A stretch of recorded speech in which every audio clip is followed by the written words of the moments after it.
Ladies and gentlemen, welcome to each and one of you. I think this is the third episode of the Shill show. Might be the fourth. I don't know. I don't really keep track of that. Pro YouTuber, by the way. Hashtag, I guess. So I have an interesting show for all of you tonight. One that I originally... Some of the topics here I didn't want to discuss. I didn't think it was necessary. I didn't really care to. And then over the weekend, I received so many DMs from so many people that had run-ins with what I would call the cult of Twitter, that I felt, what good is it to have a platform when you're not at least going to use that platform to some extent for some good? And hopefully... at least, exposing how this cult operates, exposing how this cult gets their victims, will make people feel a little bit better about being targeted by this group. And also make them realize that this group is just incredibly evil in how they operate. So we're going to be talking about quite a few things. Now, in the run-up to this, I'll give you guys a little bit of backstory. I have some DMs that I will expose, but not as many as I would have wanted to, and mainly because a lot of people that DM'd me begged me not to reveal who they are. These are people that have either had run-ins with these people, and these people made their lives hell. And so they don't want to go through it again. A lot of DMs were from people who are in the RP community. And so for them, they don't want to cause problems with this group because it will ultimately mean that they will be kicked out of the RP community as a result of this. It's also a little telling that a lot of these mind viruses take place within the RP community because there are some people that seem to forget that gaming and real life isn't the same thing. Things can happen in video games that have no traction to the real world. For example, if you go around killing thousands of orcs in World of Warcraft, you're not suddenly a mass murderer, right? It's orcs in World of Warcraft. It's not real people. But, these people, some of them, not all, there are genuinely very many RP people that I know that are incredible people that just really enjoy engrossing themselves into the world on a very, very, very personal level. And that is true. RP has its quirks, and it's definitely those of us standing on the outside, sort of looking in. It's definitely a weird community. I won't lie to you. Yes, I feel the same way. But I also, listening to how people speak about it, over the weekend I've had a number of interesting conversations with RPers, and all of them basically, it's interesting how personalized the game becomes for them, how deeply they enjoy the game, the lore, the stories that they create within the game. So I have a ton of respect for you guys, even though I don't always understand you guys. But for this individual group, I have very little time, purely because they have ruined so many people's lives as a result of this. So I wasn't going to make this video, because personally I'm a bit of a contrarian. For those of you that still haven't figured that out, I like throwing grenades into crowds of people, metaphorically of course, not in real life. That would be too much effort for me. But I like sort of lobbing a grenade into a crowded room and then watch the whole room sort of devolve into chaos and then just stand back and kind of go, lol. I kind of like that, right? It is my personality. It's something that I've done since I was a very little child.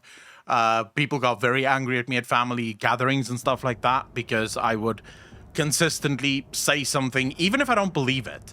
So I would do this quite often. I would say something completely outrageous that I don't even believe myself, but I know that thing is going to cause a lot of outrage, right? And then I'll just do that and then just see people have a fucking meltdown as a result of that. So, I don't mind it myself when I get attacked because some people just don't know. And some people just can't take a joke. But when I see bullies, I take that very personally. I hate bullies. I can't stand them, especially when they gang up on people. And what I hate more is a bully that cries victim as soon as anyone claps back, which this group really did. And that is really what sparked my ire in the first place. So, okay, let me take you guys on a tale, a journey. Sit back, please, because this is going to take a bit. Late last week, I see a tweet on my timeline. I can't show you guys the tweet because the guy blocked me, and so did all of his cult followers. So I didn't think I needed to show you, but you can go check it out. It's all on my timeline. So literally just go onto Twitter, check my timeline. You'll see the tweets there. It's from a man by the name of Zen Ironkeg, right? The tweet pops up on my timeline, and it's this weird format. It's not a retweet. No, it's a screenshot of a tweet. And the screenshot specifically is of a retweet from Soul So Breezy of a WoW hit post. So this was back last year somewhere, or when did Explore Kalimdor came out? I think it was like last year, where all those sort of stories about racist tropes in Explore Kalimdor and all the rest came out, right? Where people thought it was racist that the trolls can't speak or read Elvish for some reason. But this came out, and WoW had this whole post about how these racist tropes are in this Explore Kalimdor. And Soul So Breezy retweeted this and said, now I really have to read this book, lol. Now, any reasonable human being, and I believe myself to be fairly reasonable, would read his tweet like a YouTuber would. Wow, I really need to see if this book really is full of racist tropes, or is this just taken out of context? Especially when you know Soul So Breezy. I don't think Soul So Breezy has ever had a controversial take in his life. He's not someone that really engrosses himself into controversy, and I definitely don't think that he is a racist, right? So I retweet this guy's tweet where he's basically calling Soul a racist. And the way he does it is also just so incredibly, I would say, what's the word I'm looking for? It's cowardly. It's like a proper coward's way of doing it. I'm trying to see if I maybe have a screenshot of the original tweet for you guys. But it was, yeah, it was quite annoying. For the love of all things good and holy. Why would this not just open with pictures? What's going on? Alright, for some reason this thing doesn't want to open now. I'll have to go through it again and figure this out. But okay, I'll try and recall it as best I can. So there, just to show you guys that I'm not actually lying. Here's the picture. I took screenshots of this mainly because I can't really go off of the DMs, because the DMs would expose who leaked this to me, and obviously they asked not to be exposed. So I had to sort of make this up, but for some reason it won't open in pictures, even though it should. I'm not sure why it isn't. It's a PNG and a JPG file, but never mind. Okay, so I'll try and recall it. It's all on my timeline. I haven't deleted anything. You can check my Twitter timeline if you want to. But okay, so the tweet from this guy, first and foremost, he screenshots Soul's post. So in other words, Soul would have no idea that this is happening. Unless, of course, someone tagged Soul, which I did. So, obviously. But he doesn't say that Soul... There's no discussion about whether or not Soul is a racist. It's a foregone conclusion, the way he tweets this. He claims that he can't believe, he is almost befuddled, that Soul got away with the bigotry and racism just so casually expressed in his tweet. Like, how did that even happen? How did Soul just get away with this? So I tweeted, and I said, I genuinely can't believe that anyone would think Soul is a fucking racist. Like, where? So I have this back and forth with this Zen Ironkeg for a short while. It wasn't the longest of conversations. He sort of tapped out fairly quickly, but then came his completely deluded followers. of which there are many.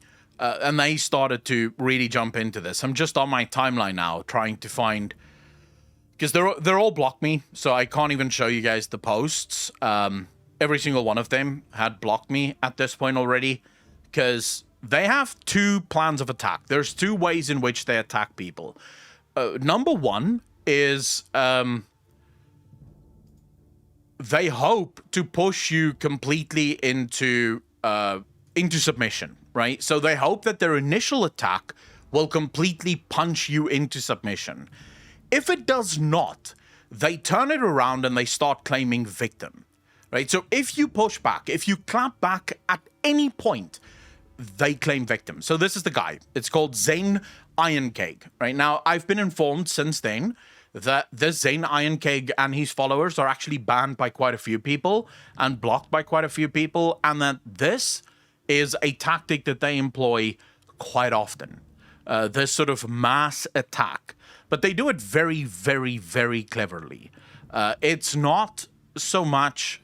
So they make use of a number of stealth tactics to ensure that they can plan their attacks and everyone can attack. But should they claim victim, no one will know, because most of the conversations take place in the Twitter inner circle part of their pages. So it's not open to the vast majority of their followers, which is why I got a bunch of DMs from randoms asking me why I told my followers to attack a black man on Twitter and why I told my followers to be racist towards a black man on Twitter. I looking at this guy's name, how the fuck am I supposed to know this guy is black? I have no idea what this guy is. I know he's not Zane. It's the only thing I do know for a fact. There's nothing Zen about this guy. He's a fucking psycho. But never mind that, right? So, I want to try and find just the original, like the start of all this for you guys. I was really hoping that those fucking these would work, because I actually did screenshot all of this for you guys, but since it won't open... okay, here's the original tweet that I sent. There's plenty of things me and Sol disagree on, but to think he's a racist, you must be a moron to even begin to think that. Then again, the Twitter Puritans will twist anything into a grievance. It's 2023, everything is racist, everything is problematic, and you're a fuckwit. Yeah, I got a couple of shots in there, sue me, right? I felt like at least, punching back a little bit, because, this guy was genuinely trying to go out of his way to not ask Sol So Breezy whether or not he's a racist, but to claim that he is a racist and it is already a foregone conclusion, which makes it incredibly disingenuous, because how do you defend yourself from this? There's no accusation. It's already been proven. You are a racist. There's nothing you can do now. We have to talk about how you're going to do better. And I kid you not, that is what one of his followers said. Now, sadly, it's one of these other blocked fucks that I don't know. I can't remember their name, but again, you can go on my timeline and you can go check it for yourself. I'm pretty sure if you want to know exactly who it is, you can follow that conversation. It's this person. So in this post, right, that I sent to whoever this is, the retweet here, it's to this person. So this person specifically then joined the conversation and accused me of sending my viewers to attack Zen and to threaten his pets. That was the accusation that was launched to me. After they saw that I would not back down and that I didn't really care for all the labels that they were throwing at me, they then said that I had sent my followers to attack Zen Ironcake. To which I obviously replied, what the fuck are you talking about? In our entire... This is the person. Here you go. So it's called Dark K-Pop Valera. This is the person that effectively claimed that I had sent my followers to attack Zen Ironcake. You can go through my entire timeline. There is zero evidence of me actually doing that. Like, absolutely zero evidence of me doing that. So, obviously, I disputed it. I was like, no, I didn't do that, right? I don't think my followers have ever harassed anyone. And I want to be clear about this. I have people from every walk of life in my community. I have gay people, I have straight people, I have trans people, I have people from literally every race in the world. I don't think anyone has ever been made to feel outright unwelcome in my community. I don't think anyone in my community actually genuinely gives a shit who you are or what you look like. As long as you're here and you're fun and you know how to joke and take a joke, you're welcome to be here. We don't mind you at all. We don't care. But this is their evidence. So this guy, this is what's quote tweeted at me. Well, it's not retweeted, it's screenshotted and then sent to me as the evidence. This message from this person. Aberrus43963 at AEV4 not 30461. This seems very real to me. I'm so far convinced that this is an actual human being. And they wrote to the Iron Keg, someone is going to skin that thing alive if you don't stop your woke crying, you BLM cocksucker. All right, that's the tweet. Now, this was not even in response to the conversation that I was a part of. This was in response to a picture that Zen Iron Keg had sent about his cat or some bullshit. So clear, you know, I genuinely don't. I'm not sure how they could have gotten to the point where I am involved. So originally, I genuinely have nothing to say about this because it does kind of take the wind out of my sails, right? If this is one of my followers that wrote this, it's a despicable thing to write. It achieves nothing. You're not furthering any position. You're not pushing any position. You're not convincing anyone. You're just being a dickhead. Why would you write something like this? But anyway, so I'm over it, right? At this point, I stopped playing League of Legends. And in the middle of my ARAM, this thought creeps into my mind. And something just tells me, go check out that account. Just go make sure that this is in fact one of your followers. Just go check it out. I'm like, okay, fine. So after the game, I log back into Twitter, and now I have the distinct displeasure of not being able to just click on the name because they didn't retweet this and just tag me in the retweet. No, they screenshotted this. So I had to go and I actually had to type in Evis43963. Nothing comes up. So then I have to type in the @. So I have to type in AEV4 not 30461. This brings up the post, right? The profile.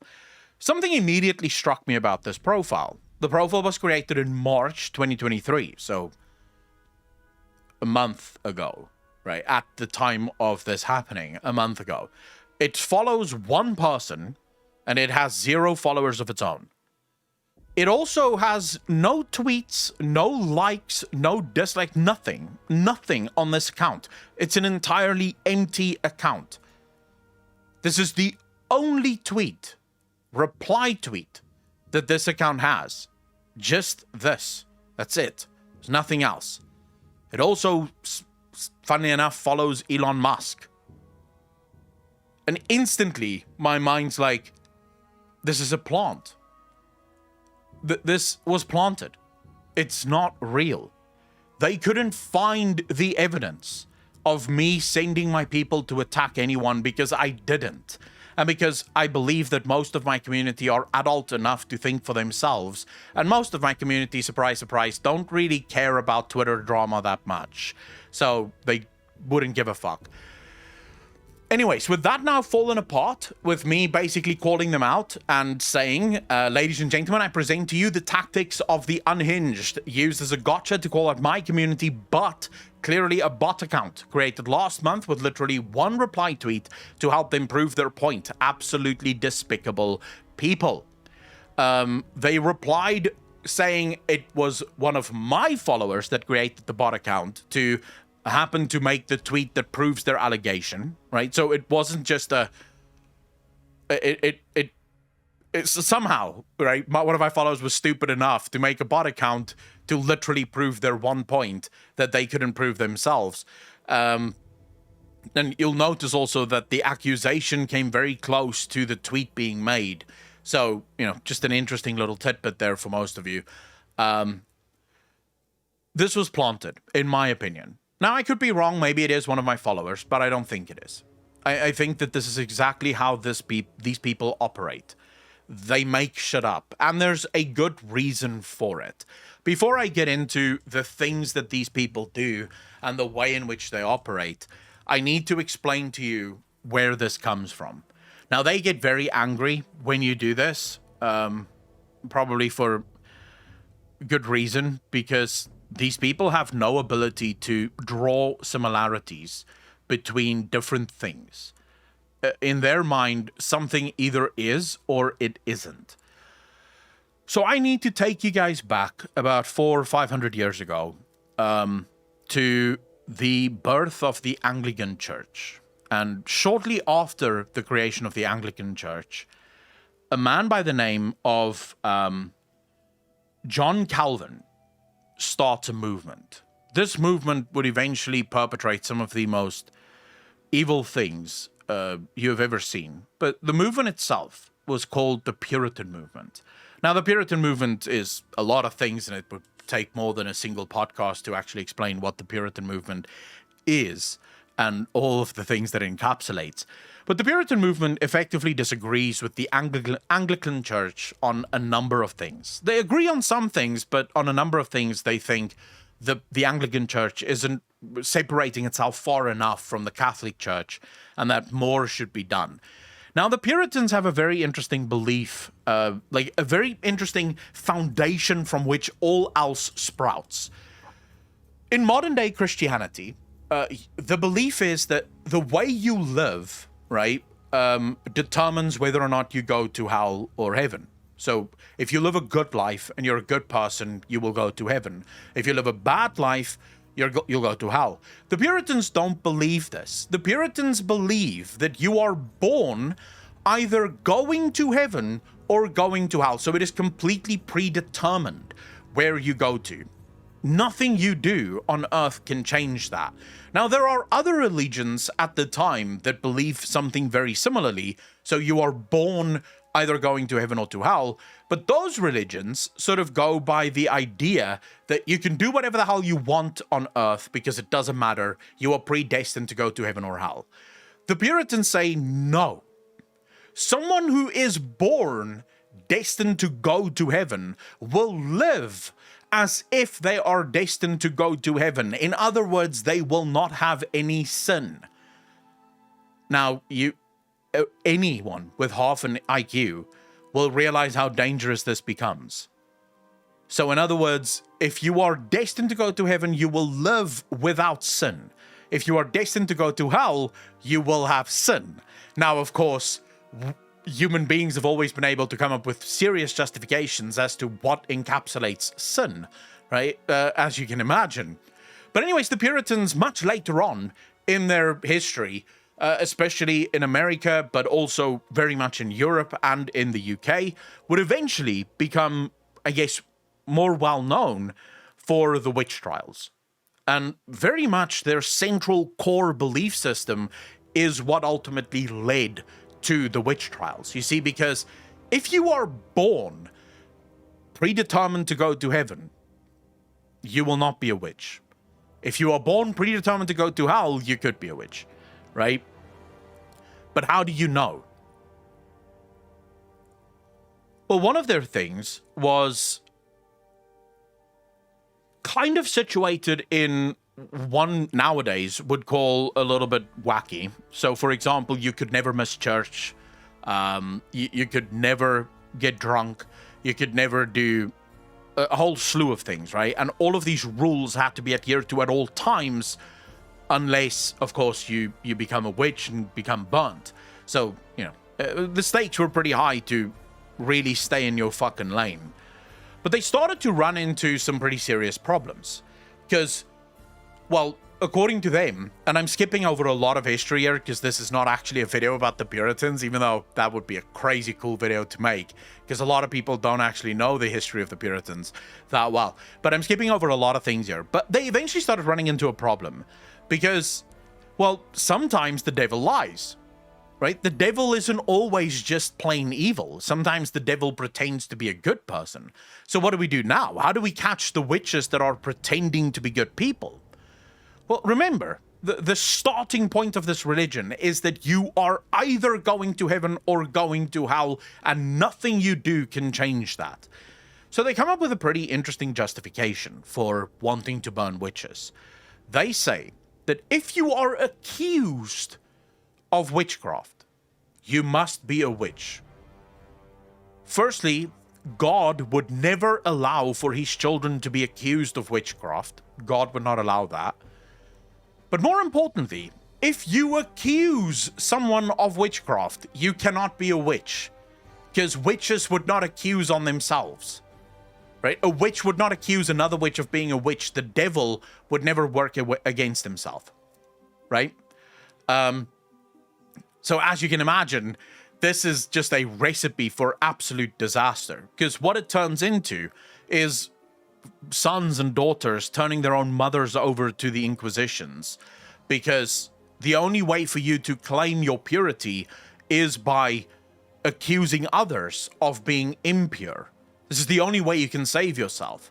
Now, of course, this cult, let's call them, on Twitter, they hate when you call them Puritans, because in their minds, they're not religious, they're not burning witches, so therefore they can't be Puritans. But what they don't seem to understand is that similarities work for a reason. There's a reason we can look at two very different concepts, draw similarities between them and say, oh, this is the same as this. So let's start with it. The Puritans have a fundamental worldview from which all else sprouts to be true. So do this cult. This cult believes that you are either a racist or you are not a racist. And if you go through their conversations, if you go through their accusations, this is literally every single time. You are either a Nazi or you are not a Nazi. But how do you know when you are not a Nazi? How can you prove that you are not a Nazi? Well, by accusing others of being a Nazi, obviously. Nazis would not accuse Nazis of being Nazis. That would be nuts, right? That's never going to happen. Don't even think like that, right?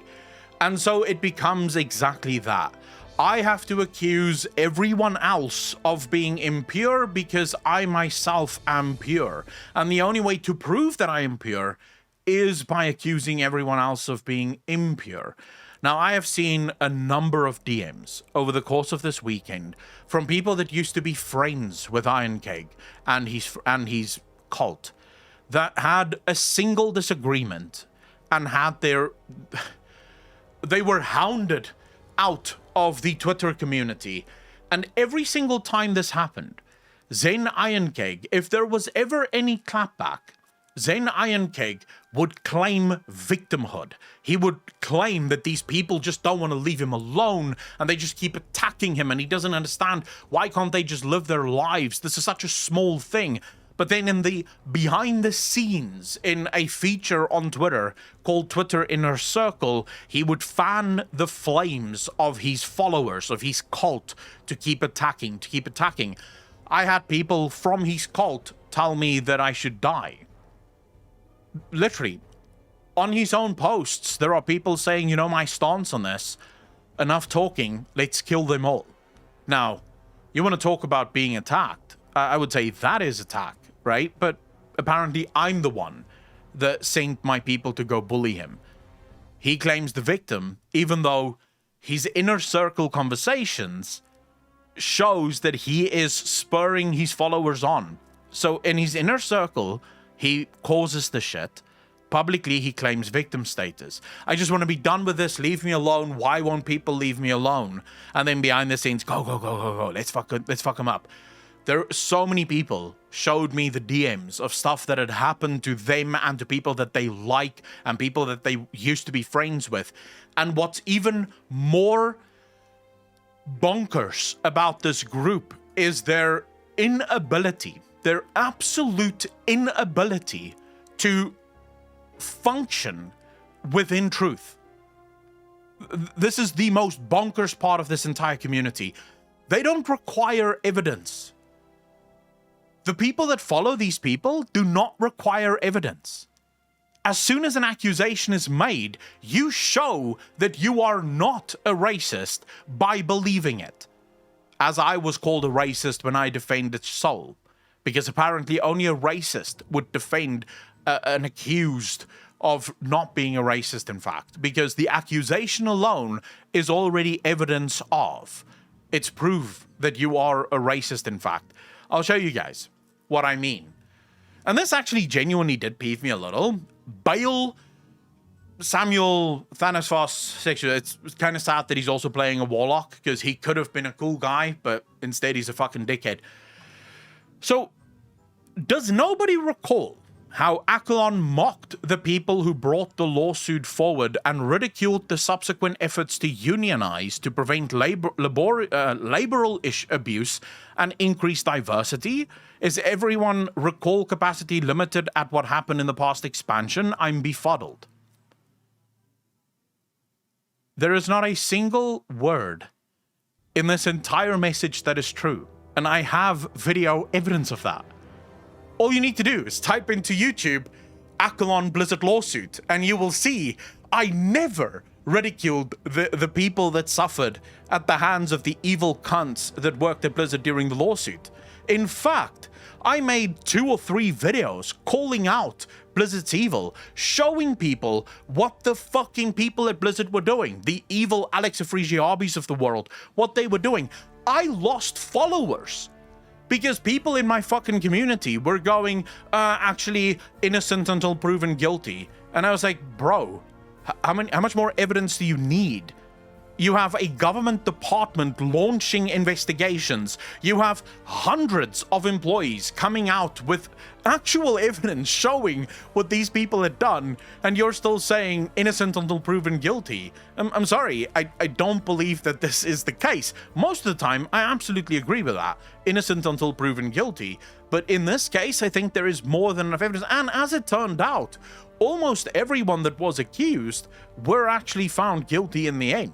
Right? Alex Afrigiabi, it came out that he had actually done all the evil shit that he had done.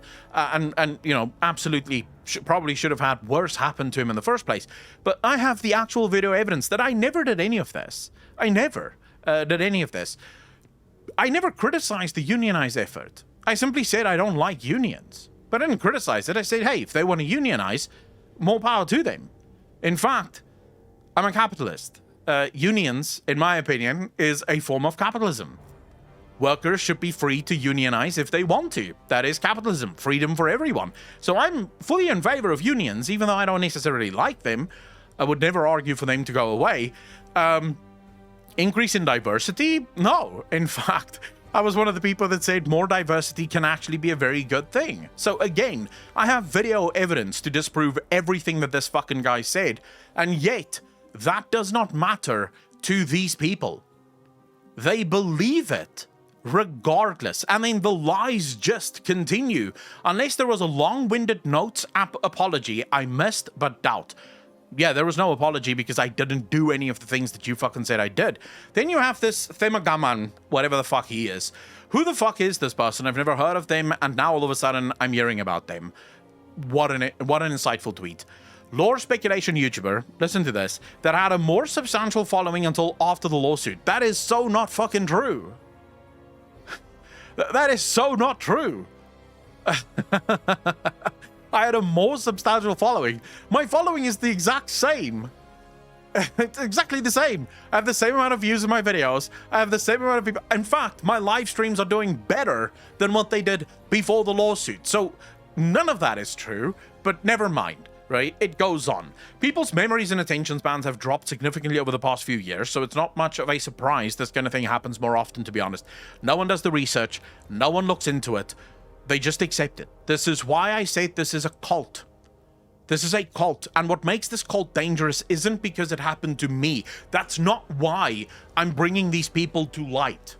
I'm bringing these people to light because of the insane amount of DMs that I have gotten from people that's been burnt in this community. If you're part of the RP community and there is someone that you used to RP with a couple of years ago and they just sort of disappeared off the face of the earth, most likely due to these fucking crazy brown shirts. That's why they're gone. Because this community identifies someone and then they just keep going. They do not stop.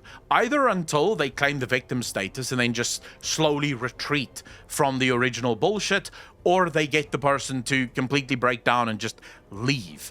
But there's so many pieces of evidence about this where I can show you evidence of this guy writing. If only that fucking... Look, no, wait, screw that. I'm gonna quickly find this, because this is actually important. I want to show you two things, but I can't show you the messages because that would reveal stuff that shouldn't be revealed. But I will show you...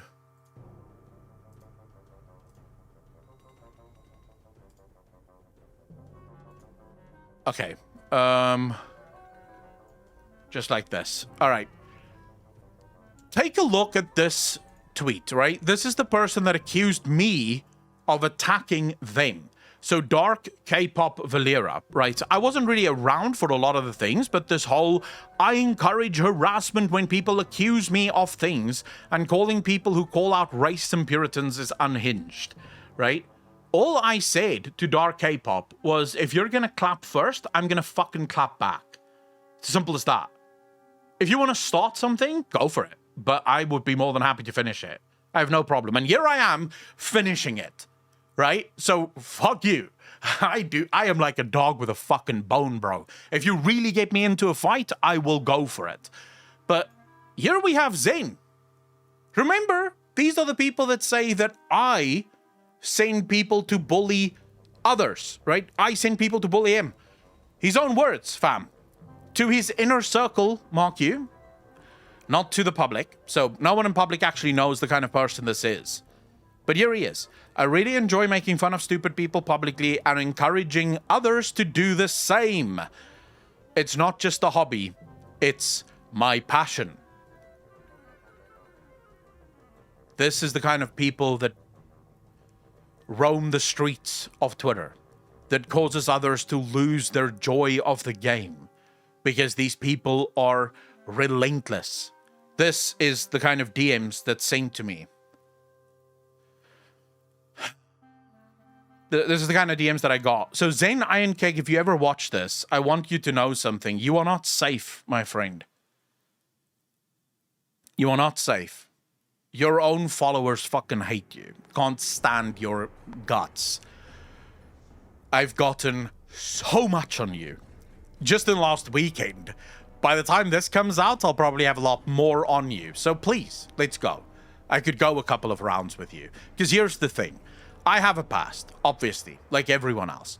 I'm not ashamed of my past. Did I do stupid things in my past? Of course I did. Have I said things that I am embarrassed about today? Of course, everyone has, right?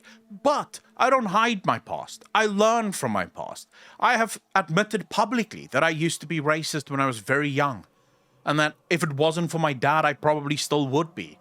But my dad was clever enough and smart enough to counter me and basically push me into a corner where none of my bullshit ideas made sense anymore. And then I was forced to admit the fact that, yeah, maybe I am just uninformed and stupid and young and a fucking moron. I have no problem admitting that because it's true and I'm not going to hide from it. It's what happened. Fuck. What am I going to do about it?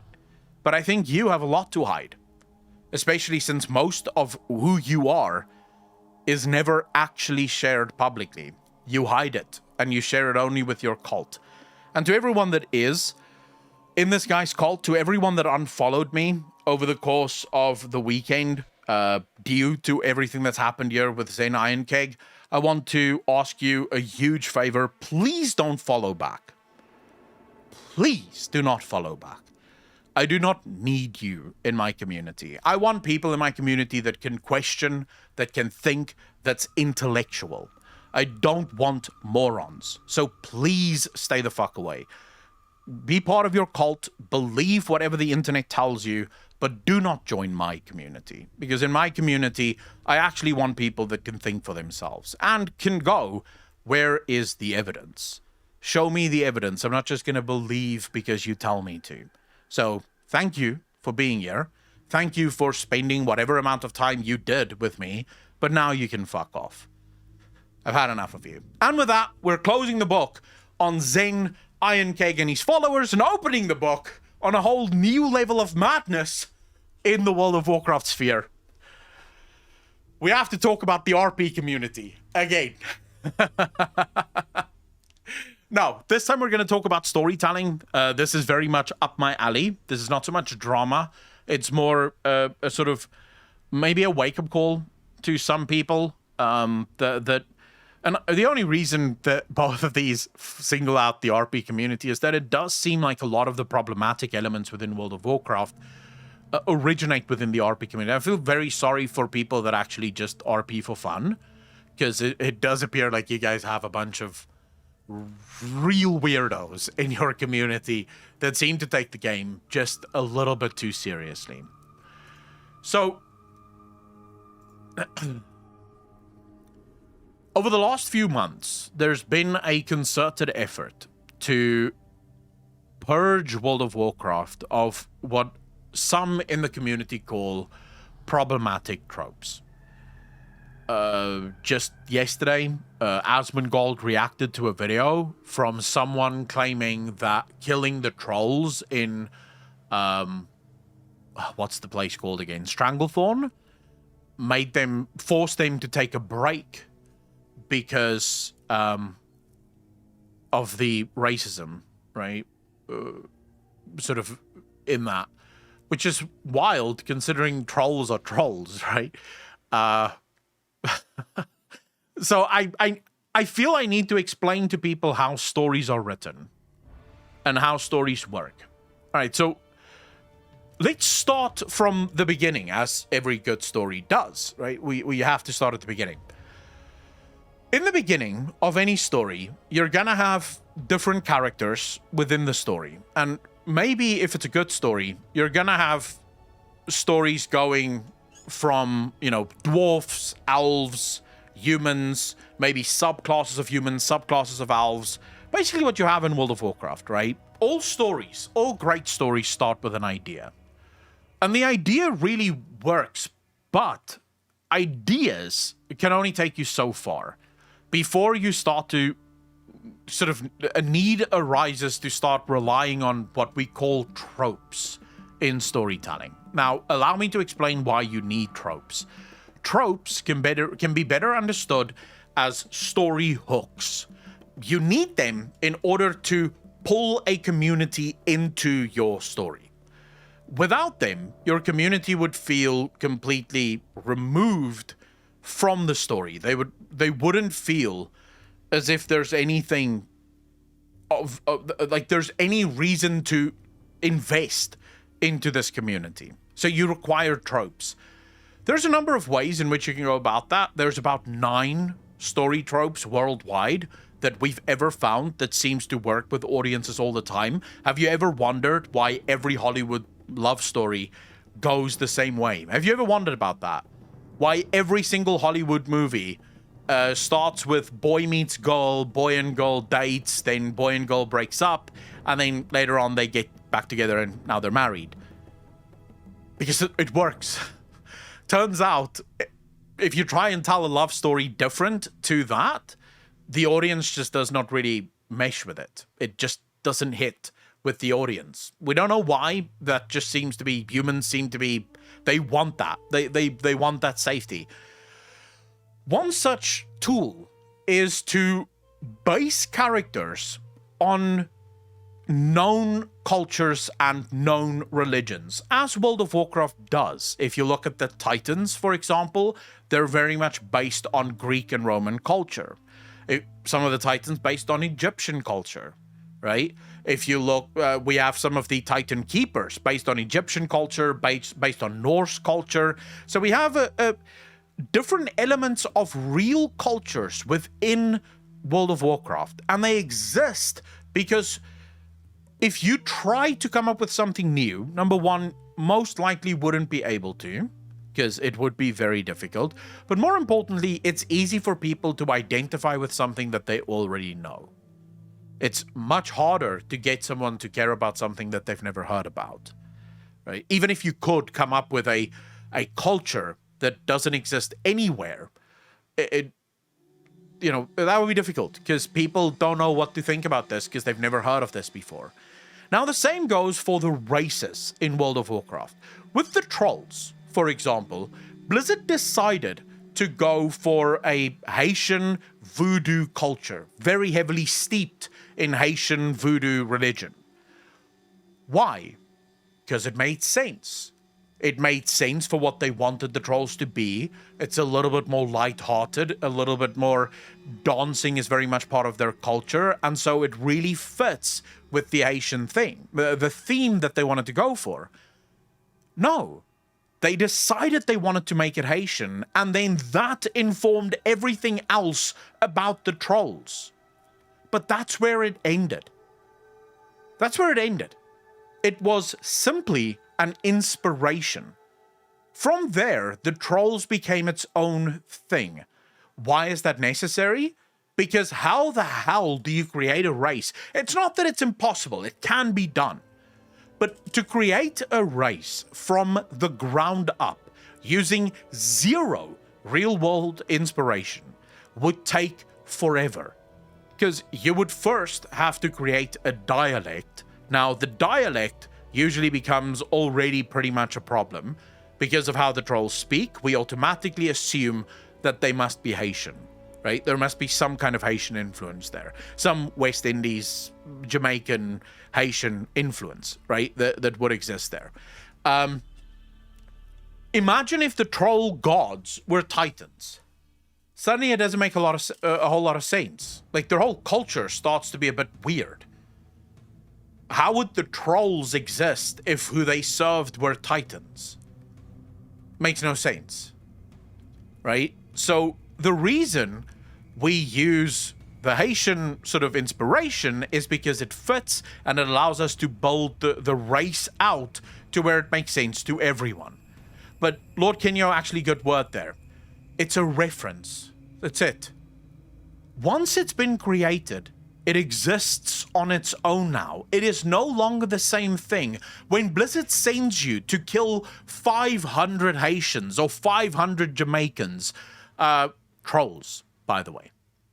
They're not sending you to kill Haitians or Jamaicans. Trolls. Stop thinking that they're sending you to kill real people. They're not. They're not. The trolls are not Haitian. They're not Jamaican. They're not West Indian. They're trolls.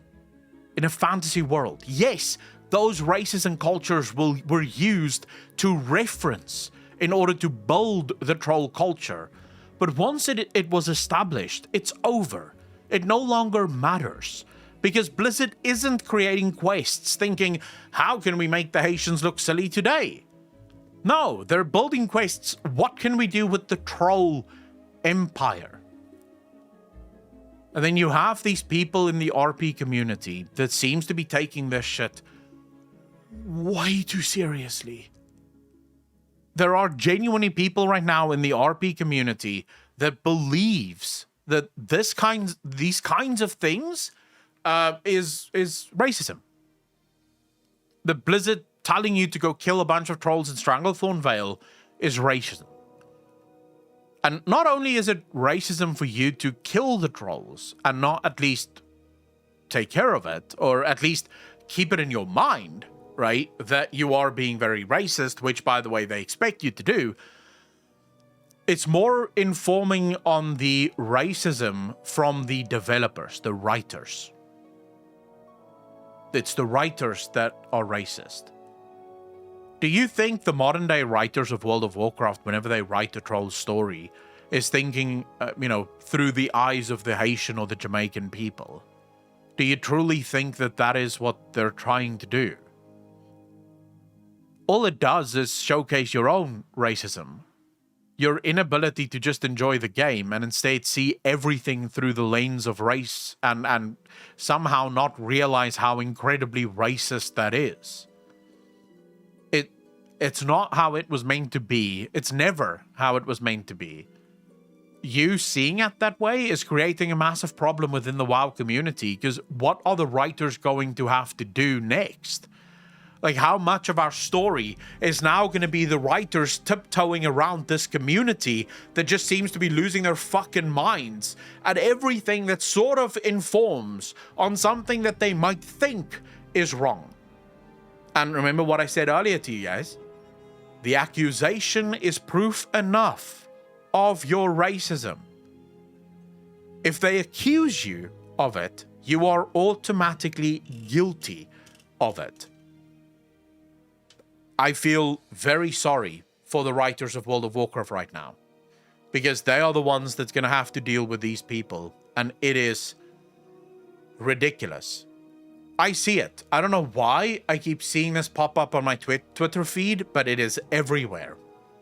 Everything, every day, there is some new RP Twitter guy or girl that finds something new to be outraged by. And for some reason, they seem to have quite a huge effect on the WoW developers. For some reason, whenever these people complain about something, the WoW developers listen. The problem with this mentality is that eventually there will be no story left to tell without causing upset and outrage in these people.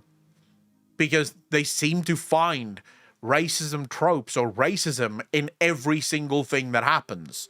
And it is annoying to me because our story is going to suffer as a result of this. Our story is going to suffer because of these people. So I wanted to highlight that, just doing my duty as a WoW tuber, I guess you could call, or I guess you could say.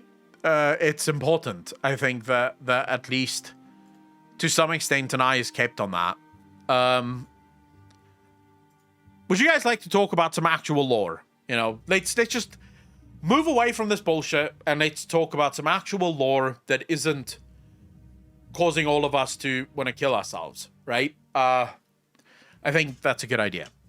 Anyways, I really hope that some of the people that have suffered at the hands of this cult know that you are not alone. These people do it to literally everyone. It's not unique. You're not actually bad. You're not a bad person. These people just do not have the ability to see. They are just more extreme than other people. And I really wish there was more that I could do for you. I wish that there was something I could do for you, but sadly I can't because, well, I'm just one guy. So, yeah. If you have any run-ins with these people, just mute them and go on with your life. To all of my own community, I want to ask, do not go after these people. This is a battle that is not worth fighting. And I don't want to give these people the satisfaction of proving their point even more. Because at the end of the day, when you go after them, you just prove that you are evil and that you are oppressing them or whatever. So don't do it. Just don't waste your time with it. Let's just have fun with actual WoW lore, right? Okay, so, Sebi, how you doing, bro? I want to show you guys something. It's a little weird. It is a bombshell, FYI. To everyone that's watching this over on podcast land, I'm sorry. If you're watching it on Spotify, there is video on Spotify. Should be able to see this. If you're watching on any of the other podcast places, sadly, you can't see this. But this is an Aberrus, by the way. This is the corpse of Nalfarian.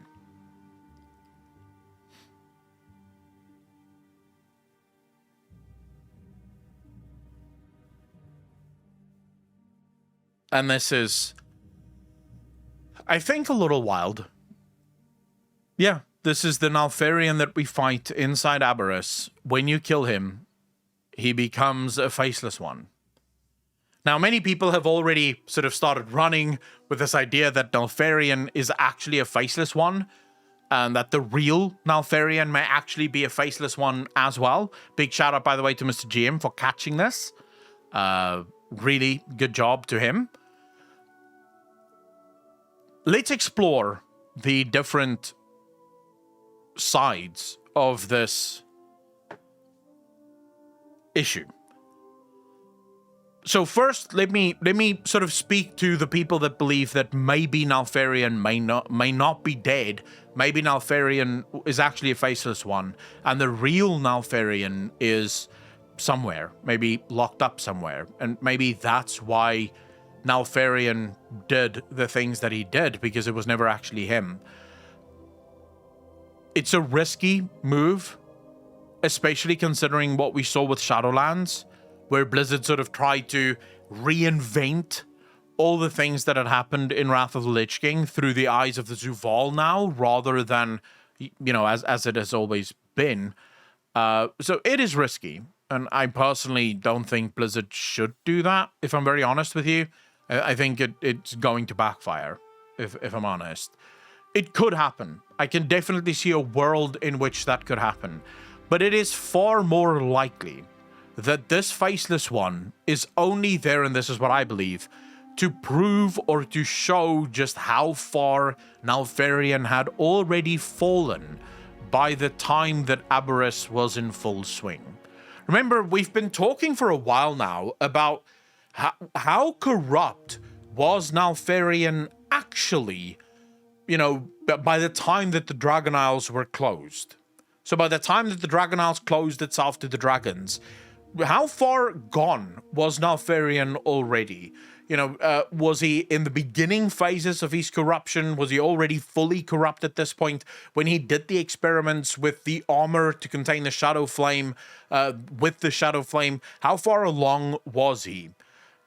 I think this proves that he was already well and truly fully corrupt. The fact that he would use a faceless one as his effigy, as his sort of protector of Aberrus, suggests that at this point, he had already reached peak corruption.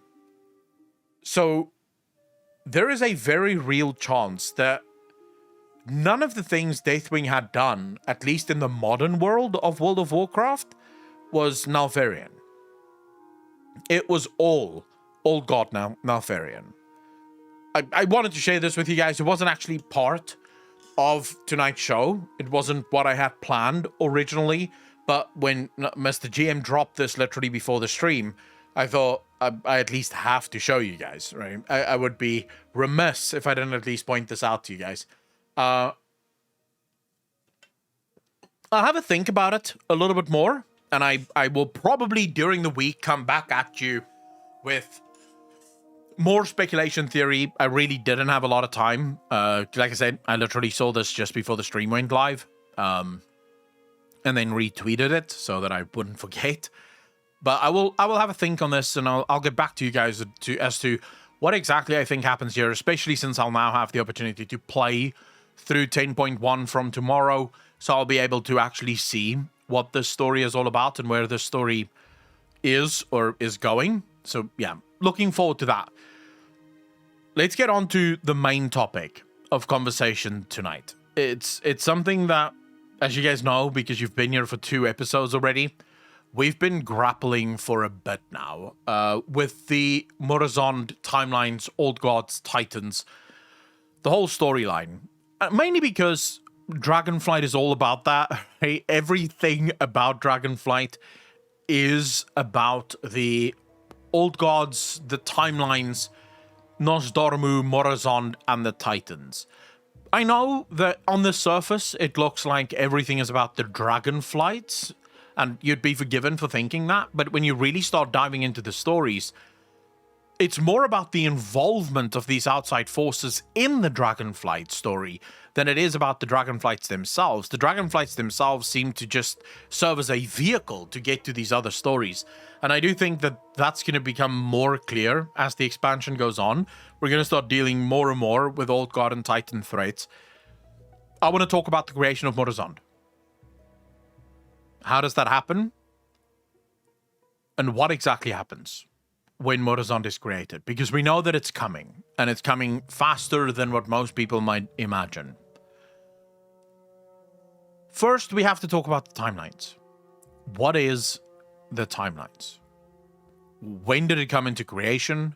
How does it operate, and why? Now, there's not much that we know about the timelines other than one interview with Mr. Steve Denuser, as well as a statement that this, our timeline, the one that we live on Azeroth, is the true timeline. It's the only thing we know for a fact about the timelines, is that our timeline is the true timeline. We also know that no one may fuck with the true timeline.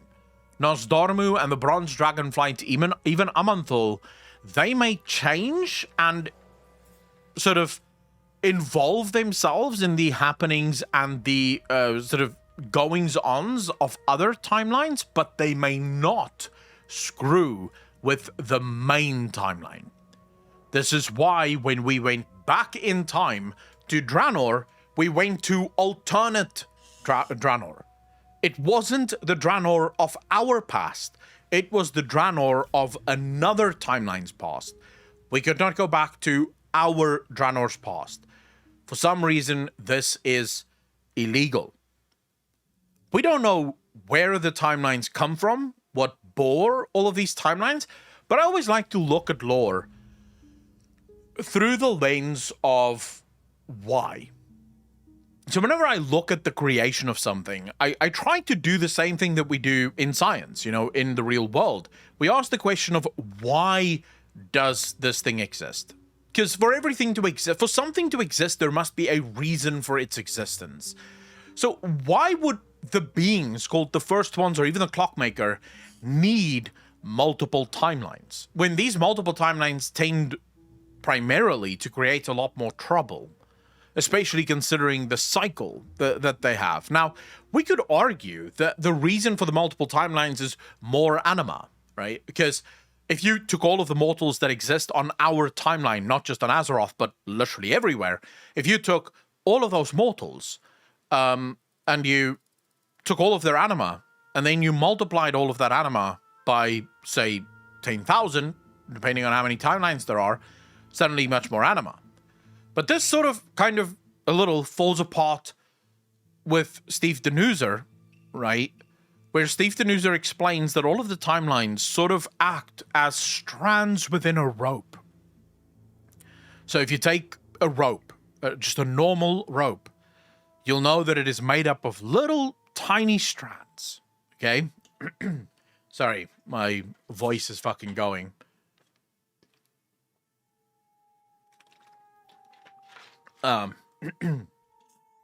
You'll know that it's made up of little tiny strands, and all of these strands together create the rope. And Steve Denuser said that's what the timelines are. They're all strands within a single rope. And that when you die, say you die on this timeline, but you're still alive on the others, your spirit will wait until all of yourselves have died, and then they'll all sort of come together, and then you'll go to the Shadowlands. At least that seems to be the explanation, although there's also parts of the lore that seem to suggest that no, you do go to the Shadowlands, your other selves just join you in the Shadowlands, and perhaps this is where the main timeline comes in.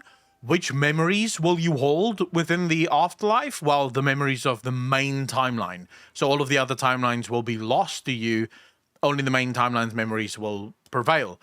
This suggests that, yeah, you're confused, Theseus. Try to explain it. This would suggest that all of the timelines share an anima pool, so to speak. At least, in my opinion, that is possibly what is happening. The anima pool is equal to all of the timelines, so maybe that isn't the answer. So I've been thinking long and hard about what is the timelines and why do the timelines exist, and I think I've come up with a connection. I think it's Murozond that created all of the timelines. And that's why Murozond is also hellbent on destroying the timelines that he himself had created. Morozond is the aspect of the infinite Dragonflight. In other words, infinite timelines. But they don't operate on an infinite amount of timelines. Instead, they destroy all of the timelines. They want to destroy all of the timelines until there is only one timeline left. So I've been seriously questioning how all of this plays into itself. So the original prophecy suggests that Nosdormu, at the moment of his death, Nosdormu will resist dying, and this will lead to the creation of Morozond and the infinite Dragonflight. Mark, however, that it never states that Nosdormu dies. It only states that Nosdormu resists death, and as a result, Morozond is born.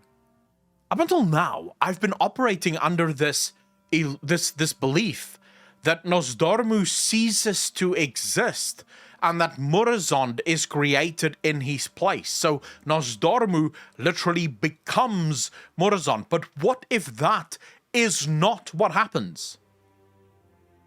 What if something were to happen, and we've spoken about this at length, so I'm not going to go into that again, but what if at the moment, the final moment of Nosdormu, he sees Alexstrasza lying there bleeding out, and the blue dragonflight decimated once again, because why wouldn't we kill all the blue dragons again, right? And he sees Rathian and Tibelian and Abyssian. They're all about to die. Everything is about to go to shit. And in that moment, he goes, I understand the price. I understand how dangerous the price or how high the price is, but I cannot let my family die. And Nosdormu does the one thing that he is not supposed to do. He rewinds the main timeline. Just a few seconds, maybe an hour, to replay the fight with everything that he now knows the fight will hold within it. What happens when two beings from two different timelines, or from two different points on the same timeline, suddenly find themselves occupying the exact same space? Alter ego. The darkness is born. Morozond, Nosdormu. That shatters the timelines. This event, these two dragons, with which the timelines are interchangeably woven, suddenly existing in the exact same space on the main timeline, shatters the timelines and fractures the mind of Nosdormu. Nosdormu is called the aspect of the infinite Dragonflight. The timelines, the multiple timelines, is his shattered mind. As he found himself now facing himself, his mind shatters. The timelines are created. Now remember, with beings of time, it doesn't matter where in the timeline the thing happened, right? So we could be 3/4 of the way into the timeline. As soon as the thing happens at this point, it would suddenly be true for all of the timelines. So no matter how far you go back, the timelines are now multiple. Morozond hasn't been created yet we already know that Morozond exists. Even though Morozond has not been created yet, we know that Morozond already exists. We know that the infinite Dragonflight already exists, but Morozond has not been created yet. For good reason. Because that's how timey-wimey stuff works. Morozond existed from day one of the universe. Morozond existed even before Nosdormu existed. Because Morozond can travel the timelines. And Morozond is trying to condense, shall we say, all of the different storylines or all of the different timelines back into a singular timeline in order to stave off what he fears most, the Hour of Twilight. He's trying to stop the Hour of Twilight, but instead he's sort of doing, the bidding of the old gods. That would be my estimation for how Morozond is created. Nosdormu does not cease to exist. He simply creates Morozond. Morozond's creation is what creates the timelines, or the fractured timelines, and this is where we are going to be at the end of this expansion. At least, in my opinion. This is where I think we're going to be at the end of this expansion.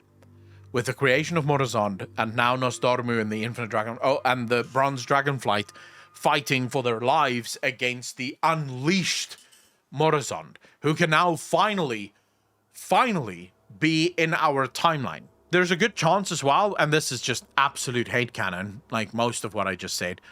There's a good chance that the reason we've never seen the actual Morozond in the actual timeline, the only place we've seen Morozond is in, I think 2 dungeons. The End Time dungeon, and I think there's another dungeon where we deal with Morozond. But both of those dungeons are timey-wimey dungeons, right? Neither of those dungeons are actual on Azeroth dungeons. Maybe the reason we've never seen Morozond in our timeline is because until Morozond's creation in our timeline, Morozond cannot step into our timeline. This is why we often see the Infinite Dragonflight, but we never see Morozond, right?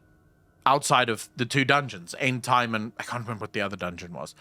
So there is a chance of that being the case, and then with the birth of Morozond, he will now finally be allowed in the main timeline, and this is where we're going to see him completely. The Black Morass, I think it's that, right? I think it's that one. Black Walls. Yeah, that's my theory, at least with how Morozond will be created. I've had a number of people ask me how I think that's going to go, and this, in my opinion, would probably be Blizzard's safest bet. Purely because there are a lot of people that are going to be very angry if all of the bronze dragons suddenly become infinite dragons. You see, the problem is there's a lot of people that like the lore that doesn't necessarily know all of the history of the lore. So there are people that love Nosdormu and the Bronze Dragonflight, and they don't necessarily understand the exact story of Nosdormu and the Bronze Dragonflight and what will happen to them. For these people, should Nosdormu suddenly turn into Morozond and all of the Bronze Dragons turn into the Infinite Flight, a lot of people are going to lose characters within the game that they truly cared about. This option allows Blizzard to keep Chromie, keep Nosdormu, keep all of the Bronze Dragons as they are, but now each of those Bronze Dragons have their evil alter ego. And the war kicks off in that. I think it opens a few more avenues for storytelling.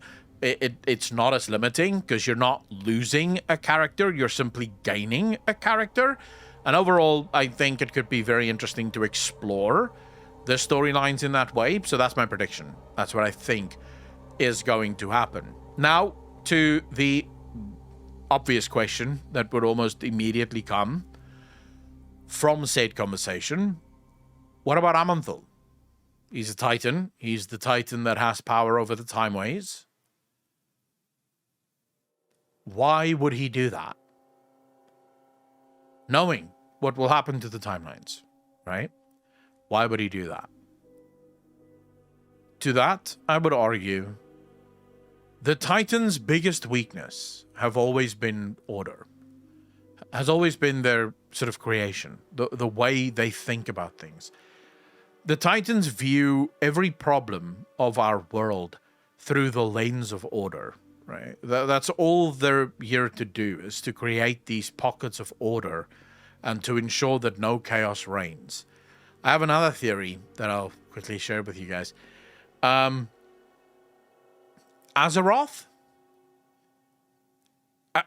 is already corrupted, but Azeroth is also not corrupted. Like, Azeroth cannot be corrupted. And the reason I say that we go back to the story of the brokers, right? And the brokers wrote that they see 2 forces, then 3, then 6, and from the 6 they see a 7th force. Now, the question the brokers had was, did the 6 forces come out of the 7th force? So was the 7th force actually the first force? Or is the 7th force a fractal of the 6, meaning of all 6? So the 7th force is part of all 6 forces. It's a fractal of the 6. I believe that is exactly what Azeroth is. Azeroth as a Titan is infused with the power of each of the cosmological forces. Azeroth is part light, part void, part disorder, part order, part life, part death. Azeroth is the sum of all the parts. This is why the war has consistently been waged around Azeroth. This is why Zuval attacked Azeroth. This is why Sargeras had attacked Azeroth. This is why everyone keeps attacking Azeroth. Because the Titans want Azeroth to remain asleep. Because while Azeroth is asleep, the cycle continues as they set the cycle up to continue. There's another theory that I'm working on right now where I actually believe the Titans, the Order, Light, and Life made a deal that excluded all of the others. And with that deal, they subjugated Death into accepting, let's say, a lesser deal. So Death has been completely subjugated. Life, Order, and Life work together to basically exclude all the other forces from the game. And this may actually explain why there's been such a war over Azeroth, because Zuval wants the power of Azeroth to dominate the whole universe into stopping the Void from taking control. The Void wants to free Azeroth to destroy the current system so that balance can be restored within it, because the Void understands the concept. They will return to the Masters in time. Everyone flows from Azeroth and into Azeroth in the end. Azeroth is the start of all things. Azeroth is the end of all things. That's my sort of throwaway theory. At the minute, I'm still working on that one. As you can tell, there's still much that I need to discuss there and much that I need to sort of grapple with, because yeah, there is still a lot that I think I have not figured out yet with that theory. There's still holes that definitely needs plugging, but it makes sense, which is usually where I start with my theories. I come up with a theory, and it's not as if I sit and I go, right, I need a theory. It usually comes with like very randomly. So this theory, if I remember correctly, started while I was making coffee. I was literally standing in my kitchen. I was making coffee, and I was vaping. And I just suddenly thought to myself, what if Azeroth really is the center point of everything? What if everything is about Azeroth? So we're sort of getting distracted with all of these extra things. So all of the wars that we see, the fact that we went to the Shadowlands, and the fact that the demons attacked us, and the fact that the Void hates the demons and whatever. What if all of this is simply distractions from the main focus, which is Azeroth? She is everything. The dream is where life creates itself. It's Azeroth's dream, and it is everywhere. It flows everywhere. It would make sense why everyone seems so hellbent on coming to Azeroth the whole fucking time, right? They seem to attack Azeroth far more often than they attack literally everywhere else. So, yeah, I come up with these theories. I just start thinking about them. And then I usually start looking for evidence to either prove or disprove the point, and then, you know, follow that evidence to some kind of logical conclusion, whatever that logical conclusion might be. Sadly, a lot of the theories I have these days, man, I miss the days of Legion. I'm not going to lie to you guys. Not because I thought the Legion storyline was better than the Shadowlands. No, the Legion storyline was definitely better than the Shadowlands one, but than the Dragonflight one, because I do actually like Dragonflight. But Legion storyline was so much more simple. There were actual evidence for a lot of the storylines and for a lot of the speculations. Nowadays, it seems like Blizzard have really caught on, and they've started to make the speculations a lot harder. Just because we're dealing with so many more threats now than what we've ever dealt with before, it becomes a little bit harder to sort of, I guess, align my theories. Anyways, that's going to be it for the Shill show. Tonight, I'm still going to hang out with you guys after this. I'm just going to end the recording now. So we'll hang out for a bit more and we'll actually have a chat. I'll thank all of the people that subbed and so on and so forth. If you enjoyed this, please remember to follow. If you're watching on any of the podcast channels, please follow. Hit a like. Also come over to Twitch or YouTube to watch us live. And again, I apologize for the crazy internet problems. It happens, and there's literally nothing I can do about it until they fix it, of course. But I really want to thank you from the bottom of my heart. Take care of yourselves. Peace.